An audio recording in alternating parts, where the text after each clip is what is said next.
সুপ্রিয় দর্শক মণ্ডলী, আসসালামু আলাইকুম। আশা করি আপনারা সকলেই ভালো আছেন, আমিও ভালো আছি। তো প্রিয় দর্শক মণ্ডলী, আমরা কিন্তু ইতিমধ্যেই ইমানদার চাকর নাটকের 7 নম্বর পর্বটি দেখে ফেলেছি।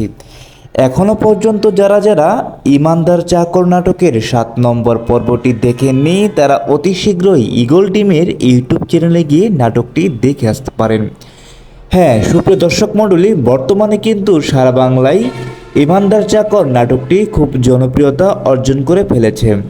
তো প্রিয় দর্শক মণ্ডলী, আমরা ইমানদার চাকর নাটকের 7 নম্বর পর্বে দেখতে পাই সে চাকরের ভালো স্বভাব আর চরিত্রের কারণে এবং কি বারবার নামাজে কথা এবং কি নামাজের দাওয়াতের কারণে তার শ্বশুর সহ খারাপ প্রকৃতির মানুষগুলো আস্তে আস্তে কিন্তু ইমানের দিকে আসছে এবং তারা ইসলামকে বিশ্বাস করে ইসলামের পথে আসছে এবং কি তারা নামাজি হয়ে যাচ্ছে।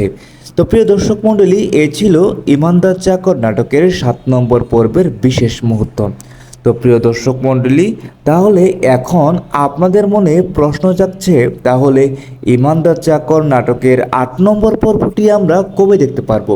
হ্যাঁ প্রিয় দর্শক মণ্ডলী, ইমানদার চাকর নাটকের 8 নম্বর পর্বটি ঈগল টিম তাদের ইউটিউব চ্যানেলে অতি শীঘ্রই আপলোড করে থাকবে, যদি আপনাদের ভালোবাসা আরও বেশি দেখতে পাই। তো প্রিয় দর্শক মণ্ডলী, ইমানদার চাকর নাটকের এই পর্বগুলোর মধ্যে কার বেশি বেশি অভিনয়টি আপনাদের সবচেয়ে বেশি ভালো লেগেছে তা কিন্তু অবশ্যই আমাদের এই কমেন্টস বক্সে জানিয়ে দিবেন। আর কে কে কোন জায়গা থেকে ভিডিও দেখছেন তাও কিন্তু কমেন্টস করতে ভুলবেন না। সুপ্রিয় দর্শক মণ্ডলী, ইমানদার চাকর নাটকের 8 নম্বর পর্বটি দেখার জন্য আপনাদের সকলকে আমন্ত্রণ জানানো হলো।